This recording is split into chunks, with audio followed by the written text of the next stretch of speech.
ನಯ, ವಿನಮ್ರತೆ, ಸರಳತೆ, ಏನು ಸಣ್ಣಂದಾಗಿಂದ ಏನು ಸಂಬಂಧಗಳಿದ್ದು ಇವತ್ತಿಗೂ ನಾ ಸ್ಥಾನದಾಗ ದೊಡ್ಡದಿದ್ದರೂ ಕೂಡ ಆ ಸಂಬಂಧಗಳು ಇಟ್ಕೊಂಡಾರಲ್ಲ, ನಿಜಕ್ಕೂ ಇದು ಅವ್ರ ದೊಡ್ಡ ಮನಸ್ಸು, ಅವ್ರ ಭಾವ ವಿಚಾರಗಳು ಅವೆಲ್ಲವೂ ವಿಶಾಲ ಇದ್ದಿದ್ದ ಸಲುವಾಗಿ ಅವರಿಗೆ ಬಹಳ ದೊಡ್ಡದು ಸ್ಥಾನ ಮೇಲಿದ್ದಾರೆ.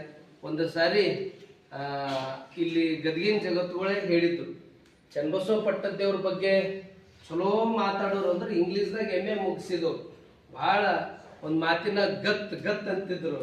ಗತ್ತಿದ್ದವ್ರು ಯಾರಾದ್ರೂ ಇದ್ರು ಅವಾಗ ಅಪ್ಪಗಳ ಹೆಸರು ಕುಮಾರ ದೇವ್ರು ಅಂತಿತ್ತು. ಈಗ ಜಗದ್ಗುರು ಪೀಠಕ್ಕಾಗಿ ಅವ್ರು ಭಾಳ ದೊಡ್ಡ ಪರಂಪರೆ, ಅದು ಭವ್ಯ ಪರಂಪರೆ. ಆ ಪೀಠಕ್ಕೆ ಹೋಗಿದ್ದು ನಮ್ಮೆಲ್ಲರಿಗೂ ಒಂದು ಹೆಮ್ಮೆ, ಗೌರವ. ಅವ್ರ ವ್ಯಕ್ತಿತ್ವ, ಅವ್ರ ಬದುಕು ಹೆಂಗದ ಅಂತ ಅಲ್ಲಮ್ಮನ ವಚನ ಬರ್ತದೆ. ಭೂಮಿ ನಿನ್ನದಲ್ಲ, ಹೇಮ ನಿನ್ನವಳಲ್ಲ, ಕಾಮಿಣಿಯೂ ನಿನ್ನವಳಲ್ಲ, ನಿನ್ನ ಒಡವೆ ಎಂಬುದು ಜ್ಞಾನದ ರತ್ನ. ನಮಗೆ ಯಾರಾದ್ರೂ ಇದ್ರೆ ಅದು ಅಭಿನವ ಸಿದ್ಧಾರೂಢ ಮಹಾಸ್ವಾಮಿಗಳವರು.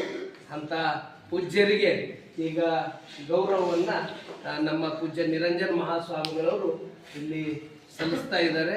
ನಾವೆಲ್ಲರೂ ಸುಂದರ ಕ್ಲಾಪ್ಸು, ಬಸವ ಕ್ಲಾಪ್ಸು ಅವೆಲ್ಲವೂ ಹೇಳಬೇಕು.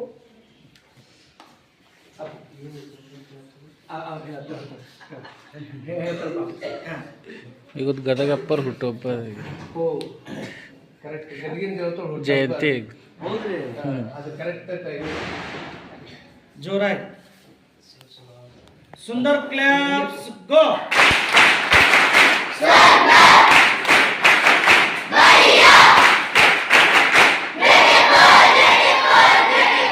ಬಸವ ಕ್ಲಾಪ್ಸ್ ಗೋ.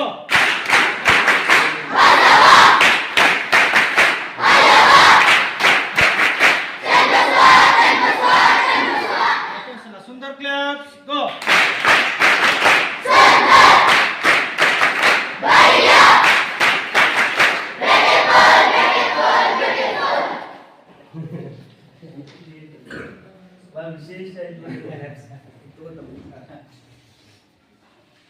ನಾವು ನಮಸ್ಕಾರ ಮುಂದಿನ ದೇವರು ಪ್ರಸಾದ ಮಾಡಿ ಮಾಡ್ತಾರೆ.